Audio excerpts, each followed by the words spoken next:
નમસ્કાર ખેડૂત મિત્રો, ખેડૂત પ્રયાસ ચેનલમાં આપનું સ્વાગત છે। આજે તારીખ 4 જુલાઈ 2026 સવારના મહત્વના હવામાન સમાચાર ચેનલમાં નવા આવો તો સબસ્ક્રાઇબ કરી લેજો। રાજ્યમાં આગામી દિવસોમાં મેઘરાજા વધુ સક્રિય બનવાના સંકેતો વચ્ચે હવામાન વિભાગે આગામી 7 દિવસ માટે વરસાદની આગાહી કરી છે। રાજ્ય પર એક સાથે 6 હવામાન પ્રણાલીઓ સક્રિય થતાં ગુજરાતમાં ફરી વરસાદી માહોલ જામવાની શક્યતા છે। ટ્રફ શિયર ઝોન અને લો પ્રેશર સિસ્ટમના પ્રભાવને કારણે આગામી 48 કલાક દરમિયાન અનેક જિલ્લાઓમાં ભારેથી અતિભારે વરસાદ પડી શકે છે। હવામાન વિભાગના જણાવ્યા અનુસાર આજે દક્ષિણ ગુજરાતના સુરત, નવસારી, ડાંગ અને વલસાડ જિલ્લામાં ભારે વરસાદની શક્યતા છે। આ ઉપરાંત દમણ, દાદરા નગર હવેલી તેમજ જૂનાગઢ જિલ્લામાં પણ સારો વરસાદ પડી શકે છે।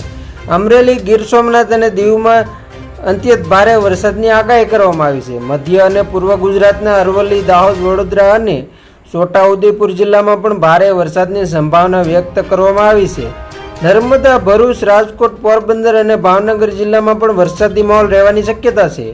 જામનગર, બોટાદ, સાબરકાંઠા અને ખેડા જિલ્લામાં પણ વરસાદની આગાહી કરવામાં આવી છે, જ્યારે આણંદ, પંચમહાલ અને મહીસાગર જિલ્લામાં પણ ભારે વરસાદ પડી શકે છે। અમદાવાદ અને ગાંધીનગરમાં સામાન્યથી મધ્યમ વરસાદની આગાહી કરવામાં આવી છે। હવામાન વિભાગે રાજ્યના દરિયાકાંઠાના વિસ્તારો માટે ખાસ ચેતવણી જાહેર કરી છે અને માછીમારોને આગામી દિવસોમાં દરિયો ન ખેડવાની સૂચના આપી છે। દરિયાની સ્થિતિ ઉગ્ર બનવાની શક્યતાને ધ્યાનમાં રાખીને અનેક બંદરો પર 3 નંબરનું વોર્નિંગ સિગ્નલ પણ લગાવવામાં આવ્યું છે। તો આવતીકાલે દક્ષિણ ગુજરાત સૌથી વધુ અસરગ્રસ્ત બની શકે છે, જેમાં સુરત, નવસારી, ડાંગ, વલસાડ, દમણ, દાદરા નગર હવેલી ઉપરાંત જૂનાગઢ, અમરેલી, ગીર સોમનાથ અને દીવમાં અત્યંત ભારે વરસાદની ચેતવણી આપવામાં આવી છે, જ્યારે અરવલ્લી, દાહોદ, વડોદરા, છોટાઉદેપુર, નર્મદા, ભરૂચ, રાજકોટ, પોરબંદર, ભાવનગર અને દેવભૂમિ દ્વારકામાં પણ ભારેથી અતિભારે વરસાદની આગાહી કરવામાં આવી છે।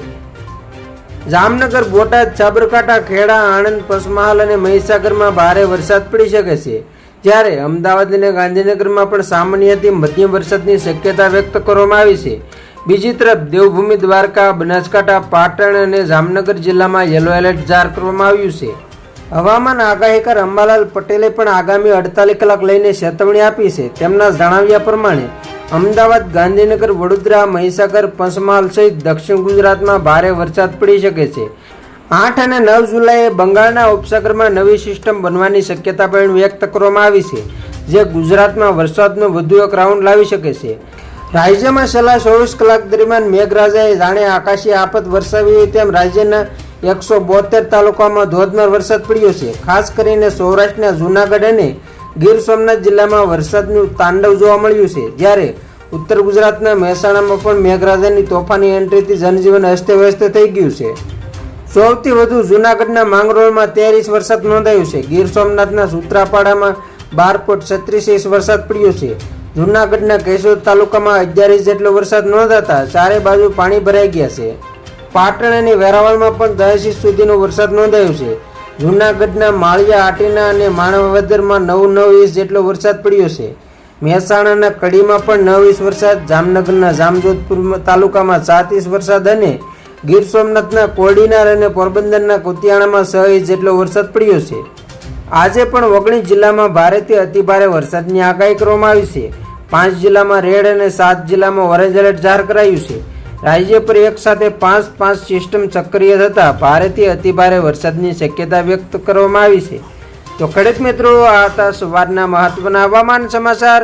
ફરી વખત મળશું નવી અપડેટ સાથે। ત્યાં સુધી જોતા રહેજો ખેડૂત પ્રયાસ યુટ્યુબ ચેનલ।